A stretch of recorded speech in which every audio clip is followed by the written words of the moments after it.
بسم اللہ الرحمن الرحیم۔ گزشتہ رات زلزلے کے شدید جھٹکے محسوس کیے گئے اور اس کی بابت کچھ چیزیں میں آپ سے شیئر کرنا چاہ رہا ہوں جو یقیناً ہمارے لیے بہت اہم ہیں اور بہت عبرت کا مقام بھی ہیں۔ پہلی بات تو یہ ہے کہ اس کا جو مرکز تھا وہ افغانستان، تاجکستان اور یہ جو علاقے ہیں یا یعنی کہ ہم سے بہت دور تھا، اور اس علاقے کے اندر جو انٹینسٹی تھی اس کی وہ 7.7 تھی، اور ہمارے یہاں جو انٹینسٹی کم ہوتے ہوتے جو کہ یہ اراؤنڈ سرکل کے اندر جو ہے یہ اس کی جو شدت محسوس کی جاتی ہے، تو اس سرکل میں ہم بہت دور آتے ہیں۔ مثلا آزاد کشمیر کا جو علاقہ ہے اور اس کے علاوہ پنجاب کا کچھ علاقہ جو ہے، تو یہ مرکز سے دور ہونے کی وجہ سے آہستہ آہستہ جو ہے اس کی شدت کم ہوتی گئی۔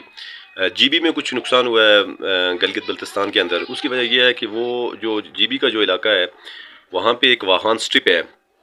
واخان سٹرپ جو ہے وہ افغانستان کو تاجکستان کو کشمیر سے سیپریٹ کرتی ہے، آلدو کہ یہ واخان سٹرپ جو ہے وہ کشمیر کا حصہ ہے، لیکن اس کو 1894 میں افغانستان کے حوالے کر لیا گیا تھا، اور اس کے بعد تاجکستان یا دیگر علاقے آتے ہیں جہاں پہ اس کا سینٹر تھا۔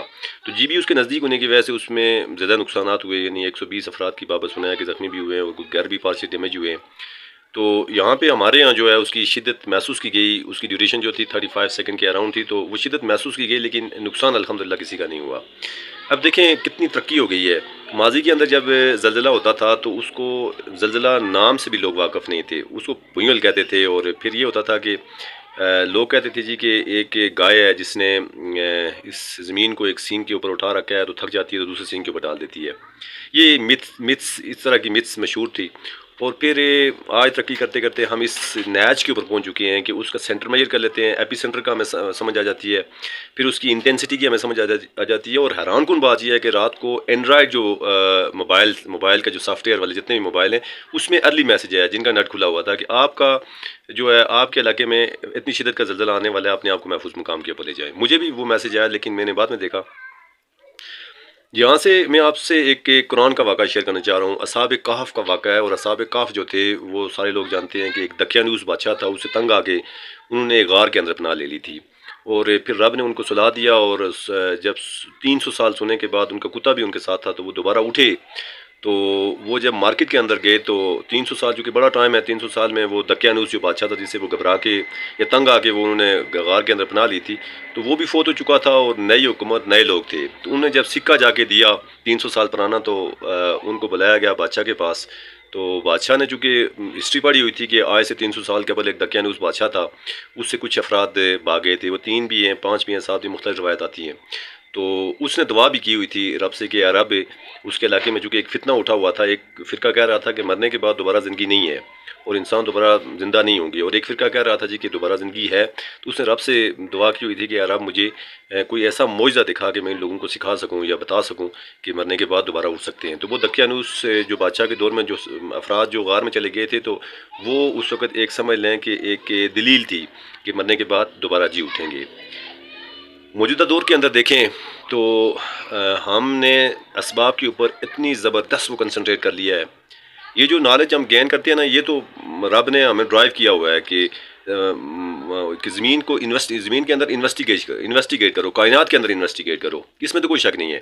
لیکن ہم جب چیزوں کو وقوع پذیر ہوتے دیکھتے ہیں، رات کو جب میں نے وہ ایپی سینٹر دیکھا نا اس کا کہ تاجکستان یہ علاقے ہیں، تو میں نے اپنے جو گھر والے تھے ان کو سیٹسفائیڈ کیا کہ اگر سپوز کرتے ہیں یہ آفٹر شاکس آتے ہیں تو آپ کو گھبرانے کی ضرورت نہیں، یہ ہم سے بہت دور ہے۔ لیکن اصل بنیاد کیا ہے؟ اصل بنیاد یہ ہے کہ ہم اپنے جو رب کا امر ہے نا اس سے پیچھے ہٹے ہوئے ہیں۔ اصل جو بنیاد ہے، یہ ایپی سینٹر تاجکستان میں ہو یا پھر افغانستان کے اندر ہو یا کشمیر کے کچھ علاقے ہوں، یہ سینٹر بدلتے رہیں گے۔ ضرورت یہ بنتی ہے کہ ہم اپنا رشتہ جو ہے وہ رب سے مضبوط کریں۔ وہ جو 300 سال تک انسان کو سلانے پہ قادر ہے، اور اس کو 300 سال کے بعد جگا کے جو ہے نا دلیل کے طور پہ پیش کر سکتا ہے۔ اور اسی واقعے کے اندر وہ جو اصحاب کہف کا واقعہ ہے نا، بڑی دلچسپ بات، وہ جو اسباب کی بابت، کہ یہ بھی روایت کے اندر آتا ہے کہ ان کو ہر سال میں ایک بار رب کروٹیں بدلتا تھا ان کی۔ حالانکہ رب قادر تھا کہ ان کو کروٹ بدلے بھی زمین جو ہے نا کوئی نقصان نہ پہنچاتی، لیکن اسباب یہ تھے کہ زمین چونکہ چیزوں کو کھا جاتی ہے، تو سال میں ایک بار ان کی کروٹ بدل کے دنیا والوں کو یہ میسج دیا تھا کہ دنیا اسباب کے اوپر قائم ہے۔ لیکن اسباب کے اوپر اتنا کنسنٹریٹ کر لینا کہ ہمیں جو ہے اس کی کائنات کے اندر جو ہے اس کی قدرت جو ہے اس سے ہم جب منعرف ہو جائیں تو آئی تھنک کہ ہمارے لیے بڑے مسائل ہیں. تو ضرورت یہ بنتی ہے کہ ہم رب سے رشتہ جوڑیں. باقی ساری چیزیں انشاءاللہ یہ سینٹر بھی ان سے بھی ہم اوائڈ کریں گے. اللہ ہمارے یعنی معاملات کو سہل کرے گا. میری تمام احباب سے میں اپنے ساتھ اس چیز کو میں سمجھتا ہوں کہ یہ ہمیں ویک اپ کالس ہیں. ہمیں جو ہے اس میں سدھرنے کی ضرورت ہے. اگر ہم سدھریں گے نہیں، یقین مان لیں کہ ہمارے لیے بڑے مسائل ہیں. آپ سب کی سماعتوں کا بہت شکریہ.